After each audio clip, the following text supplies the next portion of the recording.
Salamatos, Baruch Hashem. Donc on reprend, écoutez Moharan, Torah Lamed. On était arrivé à la Haute Gimel. Donc rappelez-vous que Rabbeinu Kadosh, cette Torah, il nous enseignait la notion que de pouvoir connaître Kadosh Baruch Hu, pour pouvoir percevoir Kadosh Baruch Hu, que Hashem il est infini. Kadosh Baruch Hu, il a une dimension qui est infinie, et pourtant on est là pour connaître Kadosh Baruch Hu. Eh bien, il va falloir de nombreuses contractions, de nombreux habillements sur Akadosh Baruch Hu, sur la perception d'Akadosh Baruch Hu, pour pouvoir la rendre perceptible à notre intellect, à nous. Et donc, pour ça, il va falloir chercher, nous dit Rabbi Nachman, un grand manig, un grand rabbi, un grand docteur qui va pouvoir aider des neshamot comme nous qui sont malades à cause de leur faute, et de pouvoir aller les guérir en leur amenant en leur faisant connaître Akadosh Baruch Hu, tout en pouvant Akadosh Baruch Hu adapter la connaissance d'Hachem à un cerveau comme nous, et pouvoir nous rendre compréhensible un petit peu une certaine dimension d'Akadosh Baruch Hu pour pouvoir connaître Akadosh Baruch Hu. D'accord? Donc on a dit chacun, plus il est malade, et plus il va devoir chercher un grand manig, plus il va devoir chercher un grand dirigeant, un grand rabbi qui a cette capacité de prendre quelque chose de très complexe et de pouvoir le simplifier pour nous le rendre perceptible. D'accord? Et donc on avait dit que, donc on reprend dans la Haute Gimel, de la Torah Lamed. On avait dit, je reprends dans les mots directement ce qui est en grâce, écoutez Moharan, Veze Bechinat Aseharot, Sheharot Hamochin Yotzim Baseharot. Et ça, c'est la dimension, vous avez dit Rabbi Nachman, des cheveux. Des cheveux, que les cheveux, ils vont être comme la lumière qui sort du cerveau. D'accord? Le cerveau qui va être en fait ici l'intellect, le grand intellect, d'accord? La perception d'Akadosh Baruch Hu que l'on veut atteindre. Et il va y avoir un intellect plus petit qui va être les cheveux qui vont venir, qui vont délimiter, qui vont être très très fins, qui vont sortir du cerveau comme dit que c'était en réalité un rayon qui sortait du cerveau qui nous permettait d'entreapercevoir un petit peu une porte, hein, un séar, c'est le même mot que shahar, qu'une porte, comme des portes d'accès au cerveau, comme des portes pour pouvoir aller commencer un petit peu à côtoyer la sagesse infinie d'Akadosh Baruch Hu qui est imagée ici sous la forme du cerveau. D'accord? On a dit que Rabbi Nathan nous explique dans l'écoute à la chod qu'il s'agit ici non pas des cheveux qui sont au milieu, mais des péotes et des poils de la barbe. La barbe, on l'a vu à plusieurs reprises que c'est les 13 midot d'Akadosh Baruch Hu, 13 midot de la Torah par lesquels on commente la Torah. Donc c'est une dimension, c'est des poils qui permettent de percevoir Akadosh Baruch Hu. Et on a dit les péotes aussi qui sont des cheveux qui sont des cheveux par lesquels on peut percevoir Akadosh Baruch Hu. Par contre, tous les cheveux qui sont là où on met la kippa, d'accord, tous les cheveux de la calotte crânienne ici, ceux-là, hein, quand ils poussent, on les retire parce qu'il y a ils sont des motrotes, ils sont qu'on appelle ça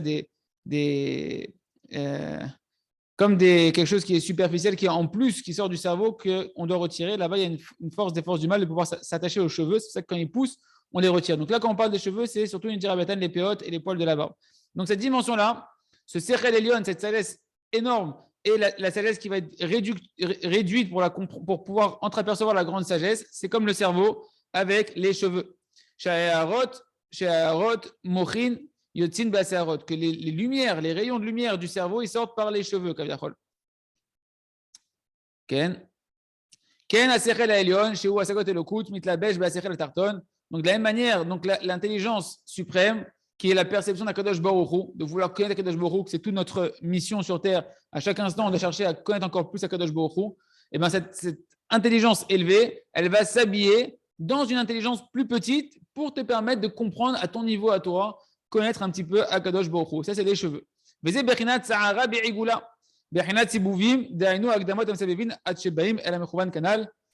ça, c'est la dimension des cheveux, que les cheveux, ils sont en rond. Hein, comme le cerveau, il est rond, comme le cerveau, le crâne, c'est une forme arrondie. Les cheveux aussi vont s'implanter de manière arrondie. D'accord? Et donc, dans les Tikkuné Azohar, c'est marqué Sa'ara Be'igula. Les cheveux, ils sont en forme de rond.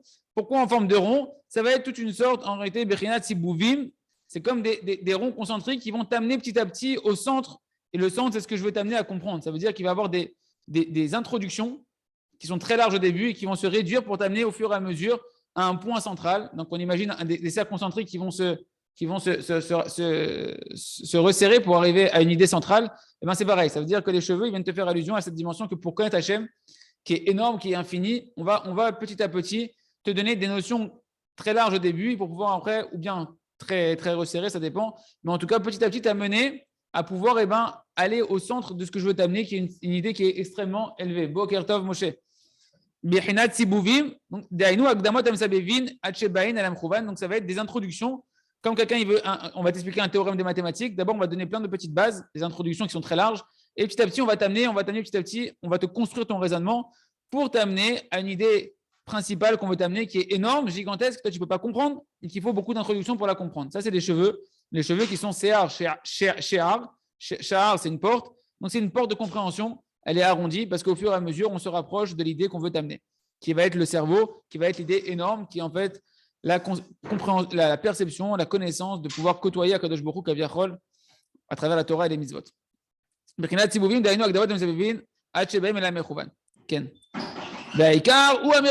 donc, Ramachan nous dit l'essentiel, c'est pas les cheveux, l'essentiel, c'est le cerveau. C'est-à-dire que l'essentiel, c'est pas les introductions. On est dans la Hot Gimel, la Torah Lamed, Hot Gimel. L'essentiel, c'est pas l'introduction.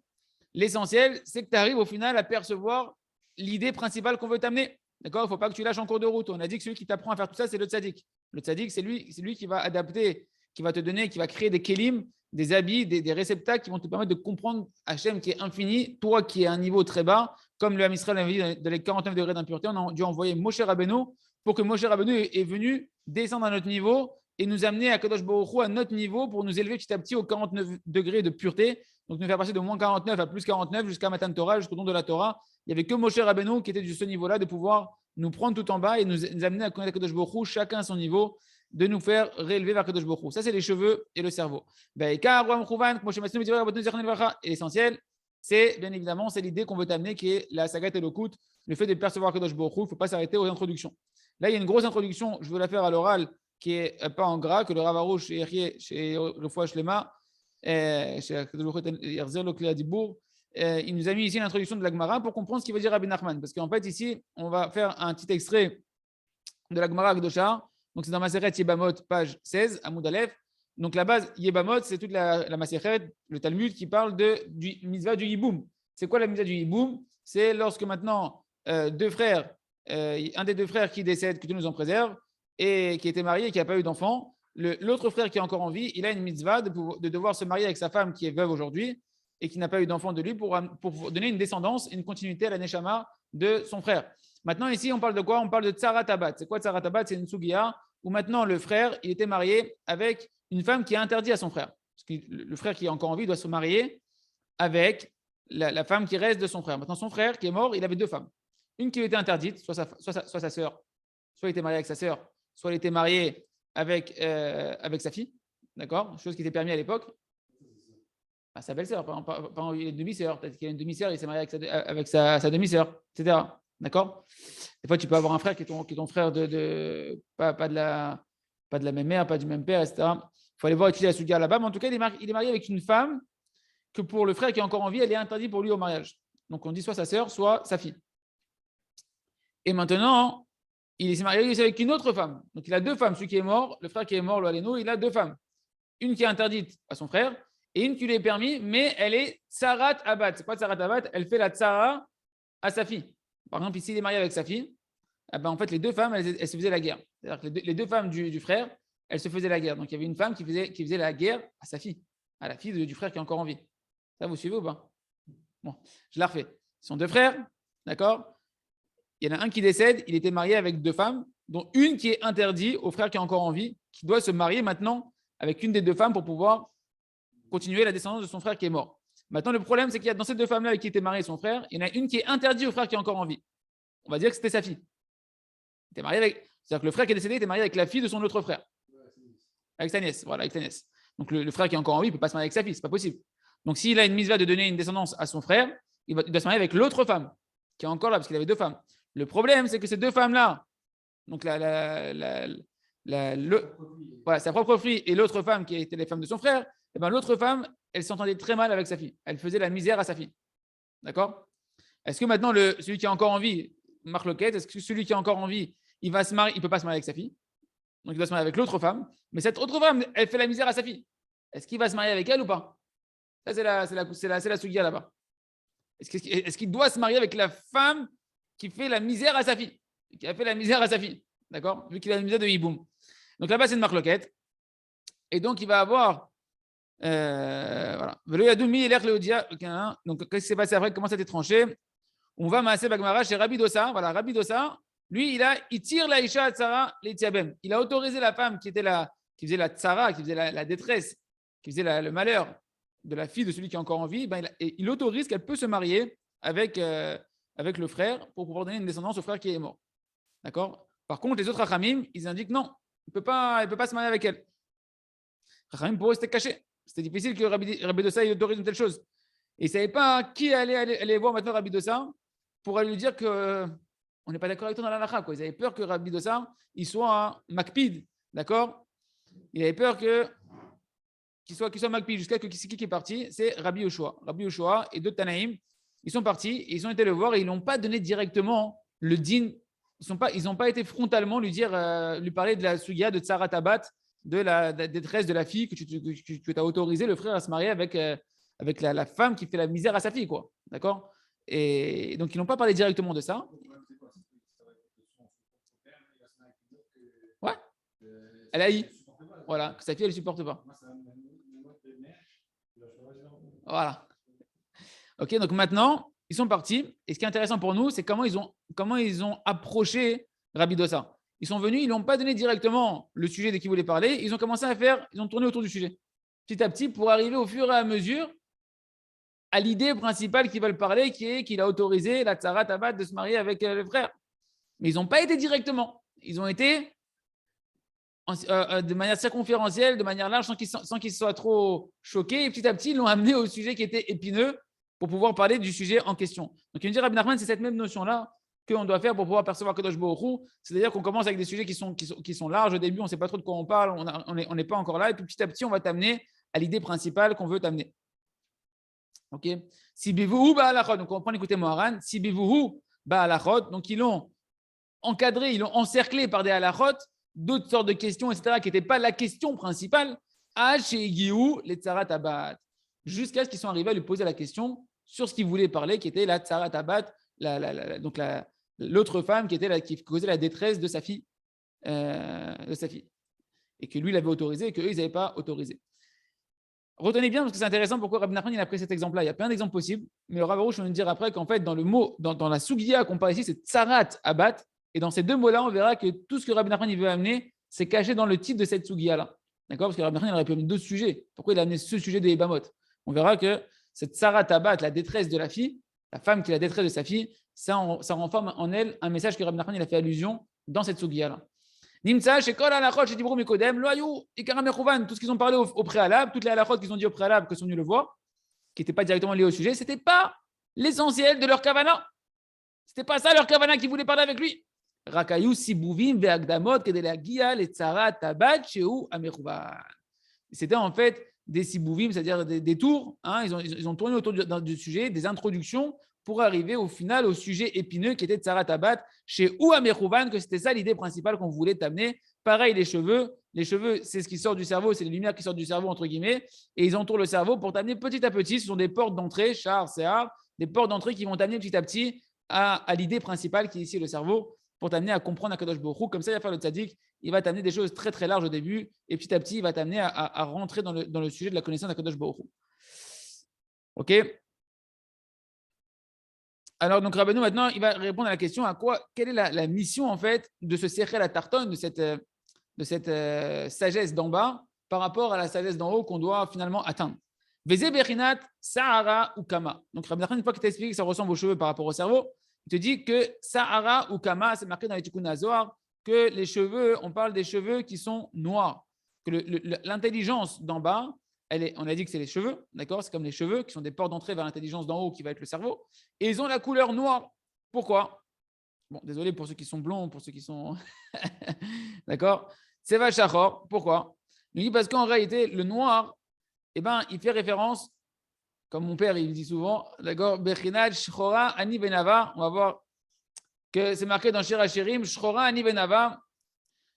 Il a dit Shlomo HaMelech, je suis noir, mais je suis belle. D'accord? Je suis noir, mais je suis belle. C'est de Shlomo HaMelech, il a dit, il parle du Ham Israël, que le Ham Israël, quand il parle dans le chant de Shir HaShirim, c'est un chant d'amour entre Hachem et le Ham Israël, entre chacun du Ham Israël, qu'on est comme la femme d'Hachem. Et la Knesset Israël, la Shrina, l'assemblée d'Israël, a dit à Kadosh Baruch Hu, je suis noir, mais je suis belle. Le Ben Ishraï, entre parenthèses, et Rabbi Nathan de Breslev, ils disent, c'est quoi, je suis noir, je suis belle? Ben Ishraï, il dit, Shchora, je suis noir à l'extérieur. C'est-à-dire que, c'est entre parenthèses, ce que je vous dis là, c'est entre parenthèses, ce n'est pas Mechouvan Dafka dans l'écouté Moran.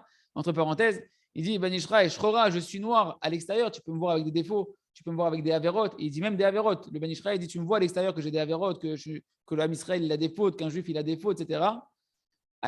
Venava. Mais en fait, si tu regardais mon intériorité, il dit c'est quoi que je suis belle? Si tu regardais l'intériorité de mon cœur, comment mon cœur en réalité, Maneshama, elle ne veut pas du tout ça et que mon âme, elle veut que servir à Kadosh Baruch Hu, là-bas, tu verrais combien je suis belle et que je suis juste, entre guillemets, la proie du Yetzirara, qui pour l'instant, je suis captivé chez lui, mais ce n'est pas mon intériorité. Mon intériorité, comme il a tranché le Rambam, que chaque juif, il veut faire que la volonté de Kadosh Baruch Hu. Donc, à l'intérieur de nous, on est beau. À l'intérieur de nous, on est beau. L'âme Israël, il est beau à l'intérieur, c'est ça Hachem regarde, c'est ça qui regarde. Mais dire à Biatan, Shchora Nivenava, c'est la deuxième dimension justement des Nekudot Tovot, de voir les points positifs, que malgré que tu vois du négatif dans ta vie, etc., va chercher les points positifs qui sont là-bas et tu verras combien en réalité tout est merveilleux et tout peut se transformer pour le bien. On ferme la parenthèse. Donc Rabbeinu, il dit que les cheveux noirs, qui sont l'intelligence d'en bas, qui nous permettent d'attraper l'intelligence d'en haut, sont la couleur noire, la dimension de je suis noir et je suis belle. Pourquoi? Et là,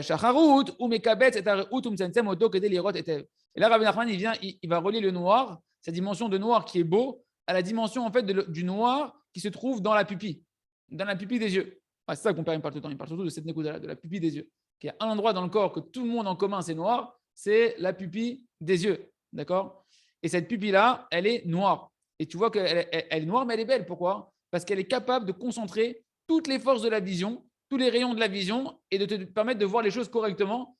Et des fois, alors toi, tu vois ça noir. En réalité, c'est extraordinairement beau parce que ça te permet de voir toutes les couleurs du monde et tout ce qui se passe dans ce monde-là. D'accord? Donc, ce qui est noir, en fait, n'est pas forcément mauvais. Il se renferme dedans des couleurs extraordinaires. Et ça, c'est ce qu'on voit dans le côté noir. Le noir, c'est la pupille de l'œil. Et grâce à la pupille de l'œil qui est noire, Shrora, elle est noire. Venava, mais elle est belle. Pourquoi? Elle te fait voir la beauté du monde. Elle te fait voir la beauté du monde, cette pupille noire. Elle te fait voir la beauté du monde. Elle est très petite. Elle est très petite, comme l'intelligence d'en bas, qui elle est beaucoup plus petite que l'intelligence d'en haut. Mais par cette intelligence d'en bas, qui est petite, certes, elle est petite, elle est toute petite, etc. Mais elle va te permettre d'entreapercevoir la grande intelligence qui est à Kadosh Baruch Hu. En ça, elle est belle. Pareil, l'intelligence d'en bas est la dimension de l'obscurité qui est dans l'œil, de cette pupille noire de l'œil. Que cet œil, la pupille noire de l'œil, elle va te permettre de concentrer. Tu vois comment elle fait l'œil? Qu'est-ce qui fait l'œil? L'œil, c'est comme un objectif. Ils ont copié les objectifs de l'appareil photo sur la pupille de l'œil.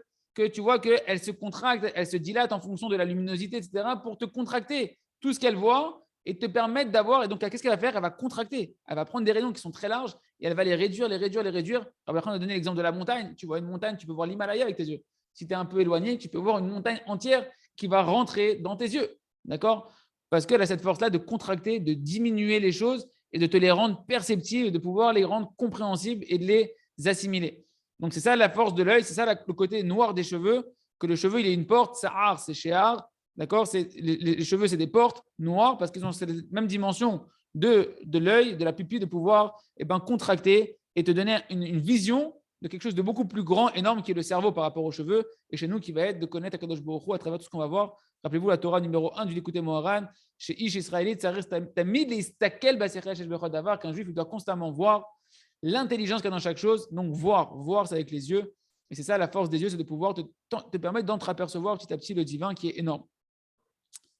Ok? Et donc, les cheveux, donc on a dit, ils sont de la couleur noire. Ça ressemble à la pupille, bien qu'elle est toute petite. Elle représente cette pupille-là, donc elle représente l'intelligence d'en bas, la petite intelligence, le cheveu. C'est très fin un cheveu, c'est très très fin. Le bulbe d'un cheveu qui rentre dans le cerveau, là, qui rentre dans le cuir chevelu, c'est minuscule, c'est vraiment très très très très fin. Et pourtant, cette petitesse, c'est elle qui te permet d'entreapercevoir ce qui sort du cerveau pour pouvoir attraper l'intelligence, la plus grande intelligence. Et donc, tout ça va te dévoiler la beauté. Shrora, Ani, Venaval, le noir va te dévoiler la beauté de l'intelligence énorme que tu vas essayer d'entreapercevoir, qui est la connaissance d'Akadosh Baruch Hu, chacun à son niveau. Ve'elu asearot en bechinat shi'ura de advan de oraita. Et là, Rabbi Nachman nous fait encore un lien. Il ne le dira pas directement, mais avec le noir des lettres. Vous avez remarqué qu'il y a quelque chose qui est aussi noir sur blanc. Il y a la pupille par rapport au blanc de l'œil, mais tu as les lettres pour lire. N'importe qui, normalement, qui est saint d'esprit, quand il va vouloir t'écrire quelque chose, il va prendre du noir sur du blanc. D'accord? Il va te mettre des lettres noires. Et ben, le noir ici, ces cheveux-là, Se'ar, c'est un cheveu. Shi'ur, c'est une mesure. Et Chachamim et le Zohar nous dit, Tikkun Zohar, toujours le même Tikkun Zohar, Tikkun Aïn, nous dit là-bas que les cheveux noirs, ils sont arrêtés shi'ura. Les cheveux, c'est shi'ur, ce sont des mesures, c'est la mesure et la limite des lettres de la Torah, qui elles sont aussi noires, d'accord, et qui vont permettre en réalité de donner des limites pour entreapercevoir Akadosh Baruch Hu. Les lettres de la Torah vont donner les mitzvot, ce qu'on va voir dans la suite de l'écoute Moran, on va voir ensemble, on continue. Qui a mitzvot, em chokhmot, aboré, dvar shemo. Les lettres de la Torah, elles sont là à la base pour te donner la Torah. La Torah, elle va te donner la volonté d'Hachem qui va s'écrire dans la Torah à travers des mitzvot. Ces mitzvot-là, elles vont être une limitation de la volonté en-sof d'Hachem, une volonté infinie d'Hachem qu'on ne peut pas entreapercevoir, qu'on ne peut pas capter. Et bien Hachem, il l'a contracté de manière inimaginable pour un être humain. Il est passé de l'infini au fini à travers quoi? Des mitzvot qui vont être une chokhma du créateur extraordinaire de pouvoir te donner à toi en tant que créature finie et ben, la capacité de savoir quelle est la volonté d'un créateur qui est infini et ainsi de pouvoir chercher à faire sa volonté, te lier à lui, le connaître. C'est toute la puissance des mitzvot, c'est ça les lettres de la Torah. Les lettres de la Torah, elles sont des shiurim, elles ont été des mesures, ça a été des adaptations, une délimitation de la volonté infinie d'Hachem qu'on t'a matérialisé. Pourquoi tu fais des mitzvot? Pour connaître Hachem. Pourquoi tu fais des mitzvot? N'importe quelle mitzvah. Pourquoi tu mets la kippa? Pourquoi tu fais une tefilin? Moi, qui passe pas une mitzvah. Pourquoi tu mets une tefilin? Pourquoi tu fais une tefilin le matin?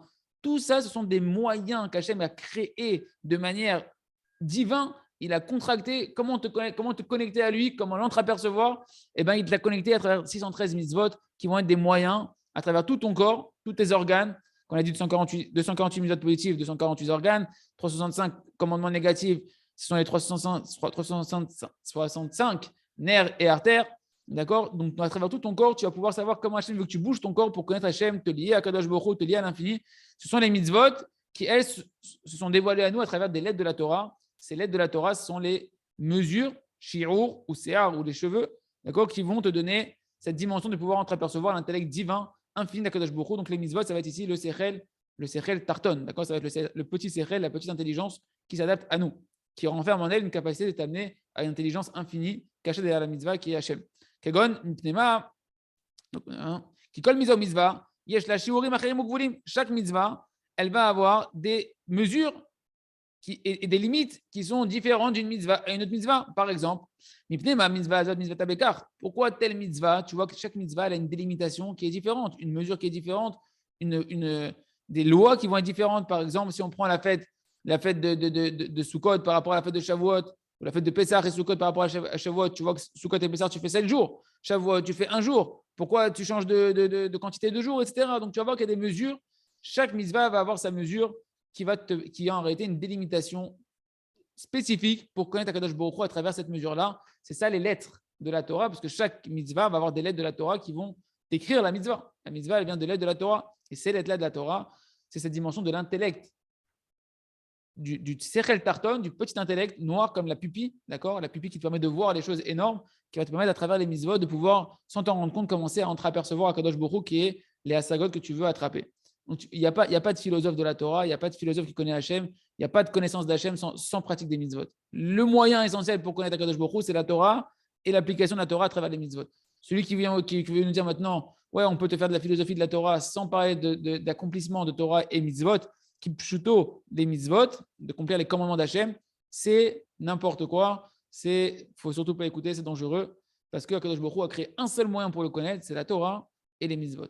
Pour les goyim, il y a 7 mitzvot noachid, 7 mitzvot avec plein de dérivés. Pour les juifs, 613, chacun son mode d'emploi en fonction de comment il était construit, mais chacun il a sa manière à travers la Torah et uniquement à travers la Torah de pouvoir entreapercevoir Akadosh Baruch Hu de la bonne manière.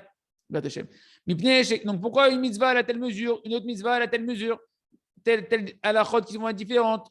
Parce que comme ça, Akadosh Baruch Hu, il a obligé d'après sa sagesse infinie, Akadosh Baruch Hu, il a ordonné. Et pourquoi telle mitzvah, une autre mitzvah, elle va être d'une autre manière? Les filles Chochmato Idbar Shemo, chaque mitzvah, elle est faite avec la sagesse d'Hachem. Comment Hachem il veut te permettre de te lier à lui, de le connaître à travers cette volonté qu'il t'a exprimée, que tu dois faire maintenant pour te lier à lui. Quand tu fais une mitzvah, tu te soumets à la volonté d'Hachem et tu crées un lien spirituel entre toi et Akadosh Baruch Hu par le fait que tu fais sa volonté. Et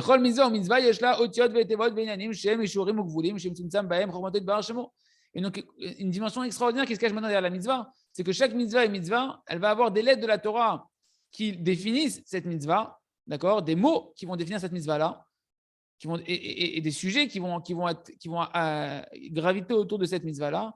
Et tout ce que tu vas étudier, la Torah et la pratique de cette Torah et l'étude de la Torah de cette mitzvah-là, ce sont en réalité des mesures. Chaque lettre, ça va être des mesures et des limitations pour pouvoir capter quelque chose qui est infini, qui est indélimitable, qui est Akadosh Baruch Hu.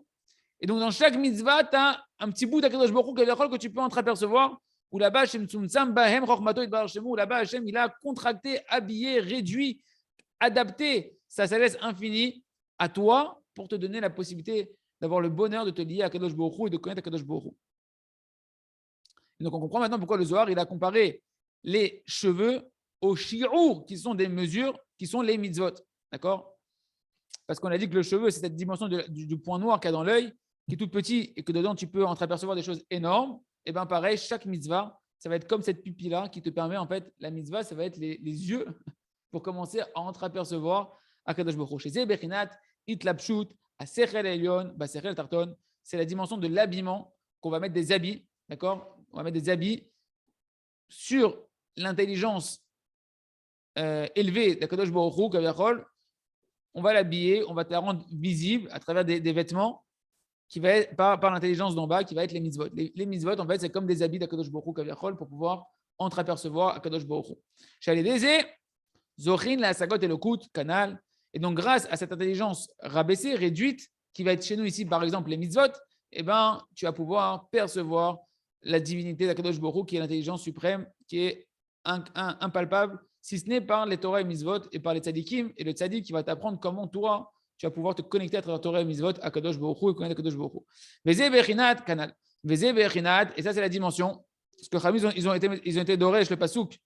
Hachem be'ach et Abraham bakol. Et voilà qu'Hachem, il a béni Abraham dans tout. Vous savez, quand on fait le Birkat Hamazon, on dit bakol, mikol, kol. Chacun, en fait, c'est un des avots qui a été béni bakol, mikol, kol. Bakol, c'est Abraham, il a été béni dans tout. C'est quoi qu'Hachem, il a béni Abraham dans tout? Chachamim, ils disent dans Babatra, Tetzain Amoudbet, Abraham Avinu. Abraham, il avait une fille. C'est quoi bakol? En fait, il a été béni dans tout. Abraham, il a eu une fille.